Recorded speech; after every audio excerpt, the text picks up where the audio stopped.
Hello and welcome. What are we doing today? We are, as usual, journeying on our eternal journey of zero waste. So, we're going to be making this fash bow tie of high fashion. Of course, step number one is selecting your fabric.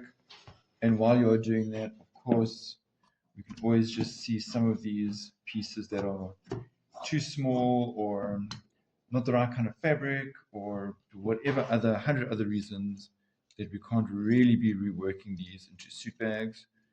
So I'll just be chewing that up and using it for stuffing in a minute. Where's that other piece?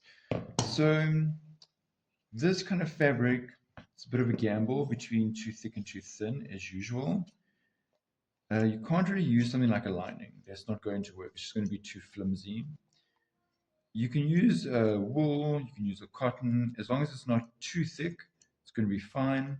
And you can, of course, decide for yourself how much glam and fash you want to use. Do you want to have a plain bow tie, or you want to have like this piece of shwe, something super fun? But you will obviously find whatever you find in your stash and then make your choices. So we only have three pieces. We've got this main piece for the center, and this strap for the neck. This is a little bit important. You've got to look at your piece of fabric and make sure you have a strap that's this long, which is very, very specifically on the warp grain. See this, it will work there, but this is the weft. And you see that has stretch in it. So that's not going to work for our neck piece. We need a piece that long on the warp. Obviously here, because this has been cut out, the salvage is gone, but you can always just check, you can do a stretch and see where is my warp and my weft. So this is my warp, and I don't have enough, as you can see, but I'll just be joining those two pieces. I'll just be cutting two, joining it, going on from there, because I really want this fabric. Then the other thing you need to do is just see which clasps we're going to be using, because that is going to determine how broad we make this strap. Usually at the end of the day, the clasp is going to be 1.5 centimeters. So you can just check your clasp, make sure that it is going to be 1.5 centimeters at the end of the day. If it's broader or narrower, you can just adjust this piece accordingly. So that's basically that. Obviously, I've ironed this. And I'm going to start by just trying to get an exact piece of the wall, because I don't want this to stretch out. There's a lot of different ways you can do this, but it's not, no one will die if it's just a little bit skew. So obviously I'm going to get it as straight as possible, and because I can kind of see that warp.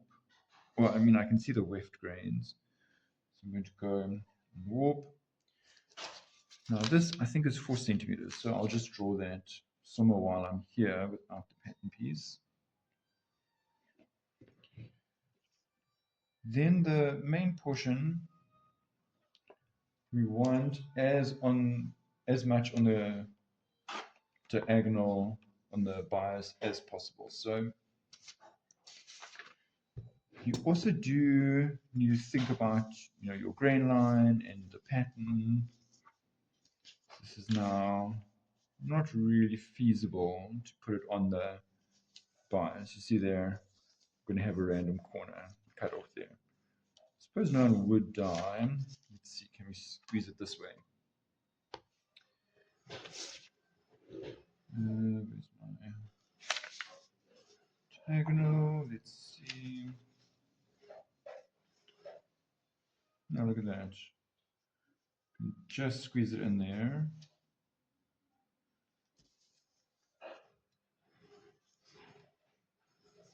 Doing it on the bias really does help to get a nice, like a puffy bow tie. This one you can see was not done on the bias, and it's kind of like collapsed here. So if you do it on the bias, this portion tends to be more puffy in fashion. So depending on how you feel at the time, how fashion you want to be, we can do 2 of these large rectangles. Obviously, in this case, I'm just doing 1 because that is the amount of fabric we have. And this one also I'll do on the bias. So I'm just doing 1 of those, 1 of these little guys. And the strap, I'm going to do in 2 pieces because we already had that conversation. So I'm just going to cut that out. I think the only exciting thing I can say here is, of course, all the extras I'm just going to chew up so that I can be using that as stuffing in a minute.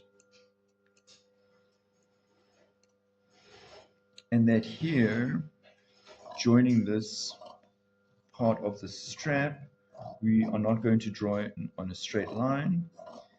We are going to make sure that we join at an angle, and a 45-degree angle is the best. Just because I'm extra, I'll be drawing it with my ruler. You know, on something this small, just measuring, you know, doing 45 degrees with your eyes, no one's going to die. But why not be extra? And then here you can see I'm just cutting it 1 time. So those 2 are going to be exactly the same. And then joining it so that here my seam allowance is going to be 1/2 centimeter, and the seam allowance for all of this is 1/2 centimeter. During that 1/2 centimeter, so when it opens, it's going to be straight, and you can always just double check yourself with that. These pieces, nothing too exciting, just cutting that out.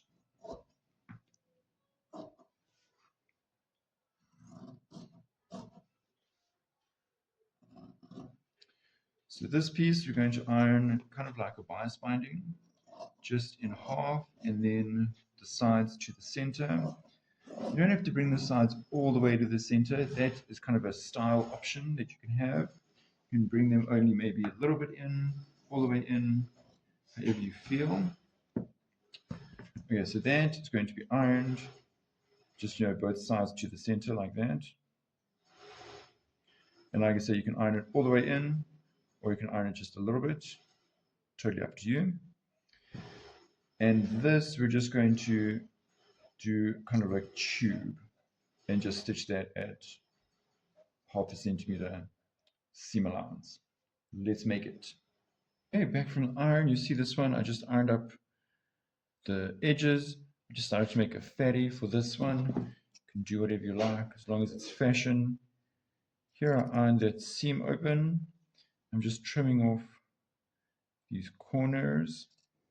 And then for the strap, I'm just going to fold right sides together and just give that a 1/2 centimeter seam allowance. Here I ironed the seam allowance open, and it does help to iron on the goat or something else where you're not going to press a line in there.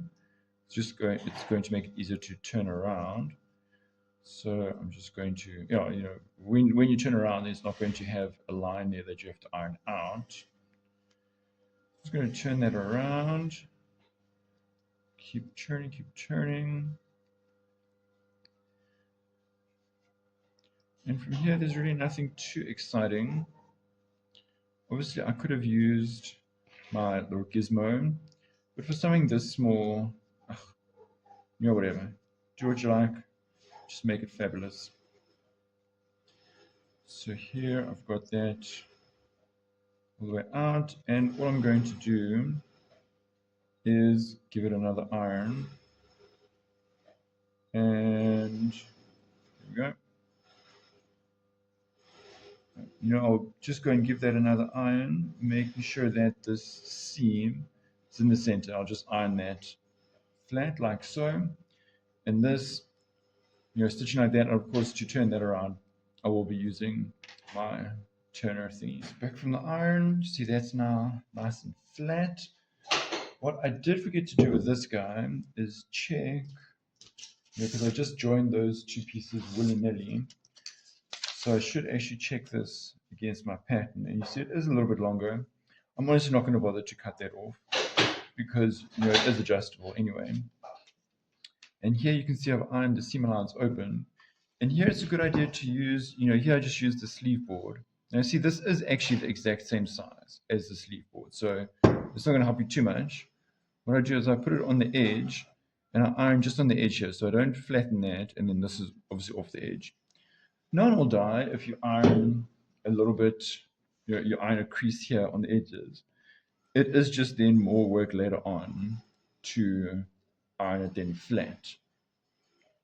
So this little gizmo we're going to push through, grab as much as is humanly possible because we don't want it to kind of tear out, and I try and get it on the seam allowance because that also it's a lot more stable.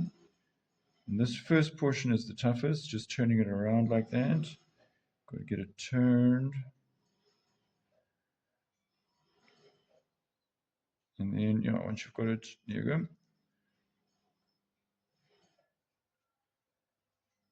There we go. We just want to make sure that we don't get a little bubble like that, because that will cause too much friction in one spot, and then we'll end up in a way with a knot that is near impossible to work past.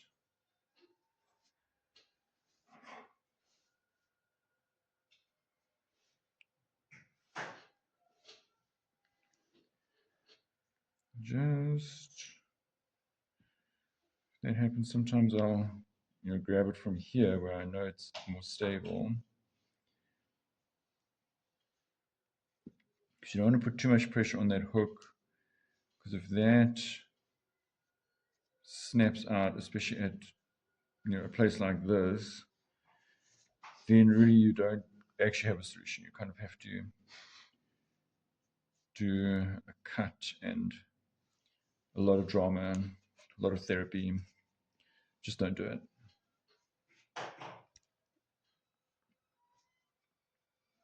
All right, there it is. And obviously the rest of it we can be a little bit tougher. Okay, and of course I will give that an iron. Again, making sure my seam allowance is open the whole way through and keeping that seam allowance dead center. Now this portion we're going to fold. Here's our seam. I'm going to fold it back to the center. So here I'm just going to kind of give that a little bit of press with my fingers so I can see it.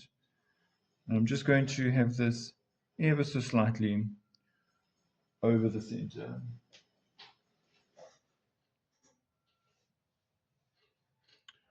You know how much I love pins. Then from there, I'm just going to go kind of with a stabilizing stitch. I suppose you could do this by machine, but you know how much I love hand stitching, so I always opt for that option.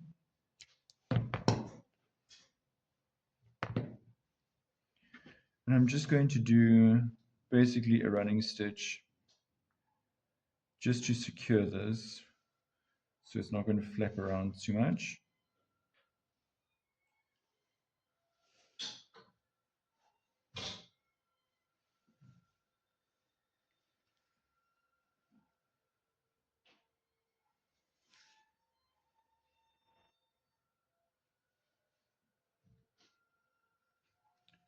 Here we go.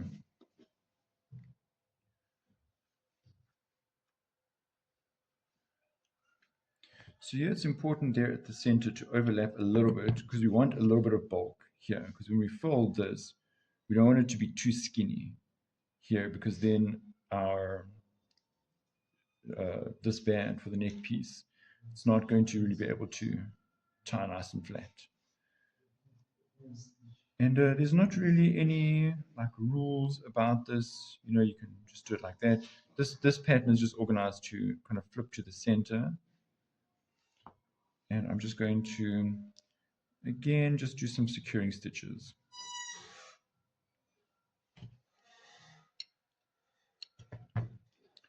So, here's our right side, and it's going to flip in half.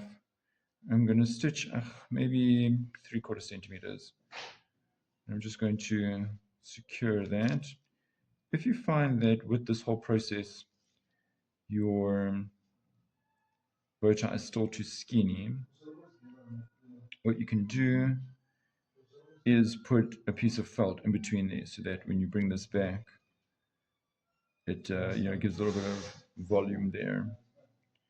But for this one, and also if you're doing 2 layers, it's definitely going to be thick enough as long as you cross over there in the center, because that's going to give you that bulk that you want. Then this one also, bring it back and just stitching that through.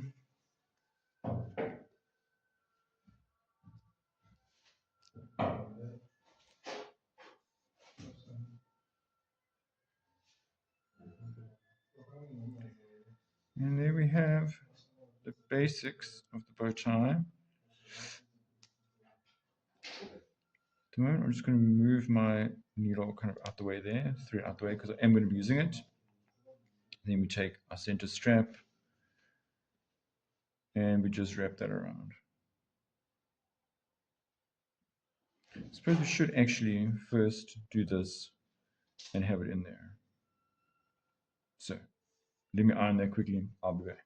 And so on the one side, I mean, you know what a cowboy I am. I'll leave maybe like 3 or 4 fingers on the one edge, because we need to turn that back for this little gizmo, which we'll get to in a moment. But again, I'm just going to do like kind of a securing stitch just to keep this where I want it. You see, I'm just stitching from the edge of the bow tie to the edge of this strap, which will help keep it straight, so that when you're wearing it, the bow tie doesn't like, it's going to just remain nice and straight. I'll leave my thread there. This also is going to come at the back here, about there. It's going to come around, and then this portion we're going to just tuck underneath. Like so. Check that that's looking quite fashion. I'm going to maybe pull this a little bit back, maybe even trim that. So each one is a little bit different depending on the thickness of the fabric, how many layers you've put here, if you've put felt.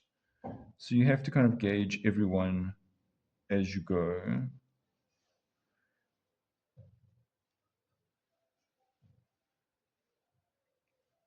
Okay, and then of course I want to find where that edge is. Just travel up here.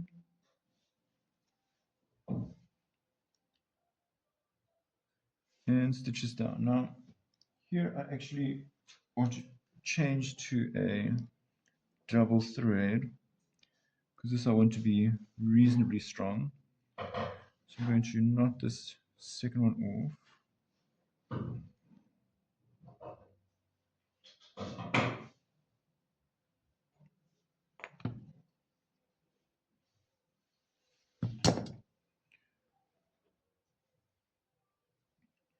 And then stitch up here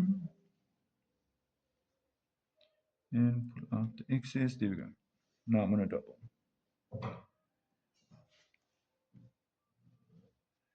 And then just stitch that all along that little edge.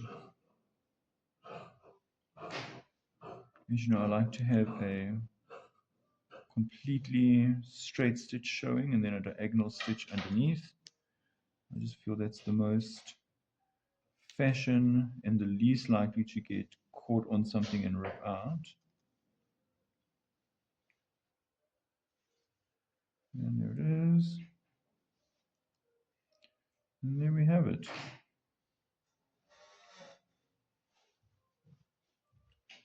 I'm just going to pass under here and do a knot kind of in there.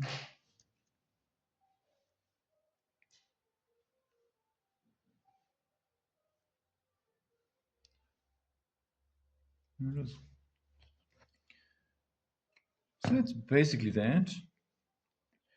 So this one, you'll think to yourself, usually on the right-hand side is where we have this hook, and you usually want it facing upwards. There's no real rules. No one's going to die, and people often put the the tie on the wrong way around. It's really not a problem, but you don't want it to show past the edge here. It's just going to be unfashionable. So bring it in about like so. I'm going to tuck that in. This I'm just going to stitch by machine. Let's give that a nice stitch. Like so. In this portion, it's going to come through a little regulator like this. It's going to come around here and hook into that, and then come back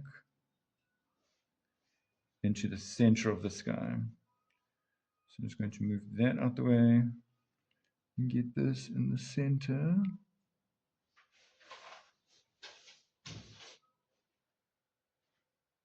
There it is. Okay. And again, I'm just going to do that by machine.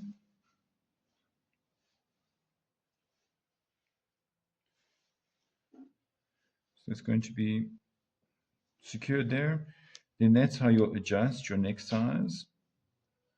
You adjust it, of course, you adjust it like that.